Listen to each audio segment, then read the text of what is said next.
চীনের আকাশে দেখা গেল একসাথে সাতটা সূর্য। সেদিন সকালে সবাই নিজের নিজের মতো কাজ করতে ব্যস্ত ছিল। সবাই মাঠে ঘাটে এখানে ওখানে নিজের মতো কাজ করছিল। সব কিছু স্বাভাবিক ছিল যতক্ষণ না কেউ আকাশের দিকে তাকায়। আকাশে দেখা গেল সাতটা সূর্য একসাথে। কি অদ্ভুত, তাই না? ব্যাপারটা অবিশ্বাস্য হলেই এটাই সত্য। প্রথমে তো আমিও বিশ্বাস করিনি এটা, কিন্তু ইন্টারনেটে কিছুক্ষণ এক্সপেরিমেন্ট করার পর জানতে পারলাম যে এটা কোনো ফেক নিউজ না, এটা একটি সত্যি কথা। কিন্তু কিভাবে? আমরা তো আমাদের সোলার সিস্টেমে সূর্য একটাই, আর সেখান থেকেই আমরা পুরো পৃথিবীতে আলো পাই। তাহলে চীনের লোকজন এখানে সাতটা সূর্য কিভাবে দেখলো? চলুন আমি আপনাদের বুঝিয়ে বলি।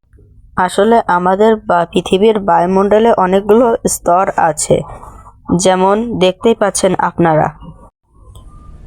এবার সূর্যের আলো যখন এর মধ্যে দিয়ে যায়, তখন এর মধ্যে সোজা পথে না গিয়ে মাঝে মাঝে দিক পরিবর্তন করে।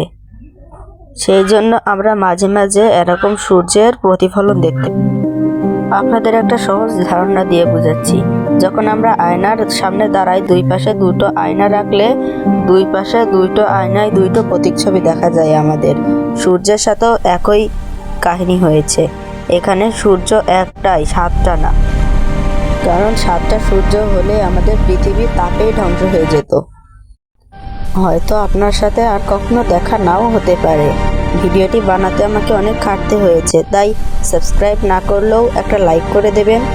সাবস্ক্রাইব করে পাশে থাকলে ভালো হতো, কারণ আপনার একটা লাইক, একটা সাবস্ক্রাইব আমাকে একটি নতুন ভিডিও তৈরি করতে আগ্রহী করে।